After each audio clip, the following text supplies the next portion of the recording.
అంటే మనకి తమిళనాడు పరంగా రాజకీయం చూసుకున్నప్పుడు గతంలో ఎప్పుడూ లేనంతటి ఫీలింగ్ ఈ దఫా వచ్చింది. దీనికి 2, 3 కారణాలుంటాయి. ఒకటి ప్రభుత్వ వ్యతిరేకత అయ్యుండొచ్చు, లేదా ప్రభుత్వ అనుకూలత కూడా అయ్యుండొచ్చు. ఇప్పుడు మీకు గుజరాత్‌లో ఇట్లాగే లాస్ట్ ట్రిప్ ఎలక్షన్స్ అప్పుడు, అంతకుముందు ఎలక్షన్స్ అప్పుడు ఈ పటేలు, పట్వారీ ఇట్లా రకరకాలైనటువంటి వాళ్ళు అంటే అన్ని కులాల వాళ్ళని చేరదీసి 3 రకాలైనటువంటి వాళ్ళతో ముందు ఉద్యమాలు చేయించి, ఆ పైన వాళ్ళతో గుజరాత్‌లో ఒక ప్రయోగం చేసింది కాంగ్రెస్ పార్టీ. ఇక అయిపోయింది బీజేపీ పని అనుకున్న సందర్భంలో 99 సీట్లు, 98 సీట్లు వచ్చి గెలిచింది బీజేపీ. ఏది ఐదోసారో, ఆరోసారో. అట్లాంటి సిట్యుయేషన్ నుంచి మొన్నటిసారి జరిగిన ఎన్నికలప్పుడు భారీ పోలింగ్ నమోదైంది. ఇట్లాగే గుజరాత్ చరిత్రలోనే ఎన్నడూ లేనంత పోలింగ్.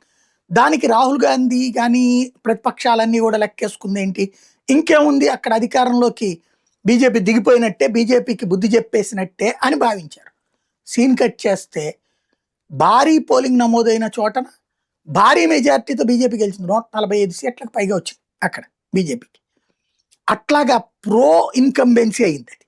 వాస్తవంగా ఏ మోడీనో ఉన్నాడంటే ప్రో ఇన్కంబెన్సీ అయితే ఒక ఎత్తు, కానీ అక్కడ కాంగ్రెస్ యాంటీ ఇన్కంబెన్స్ అనాలి. కాంగ్రెస్ ఇట్లాంటి కథలు నడుపుతుందని విరక్తి చెందినటువంటి హిందువులందరూ పోలరైజ్ అయ్యి బీజేపీని ఎవరు ముఖ్యమంత్రి ఫేస్ కూడా చూడలేదు.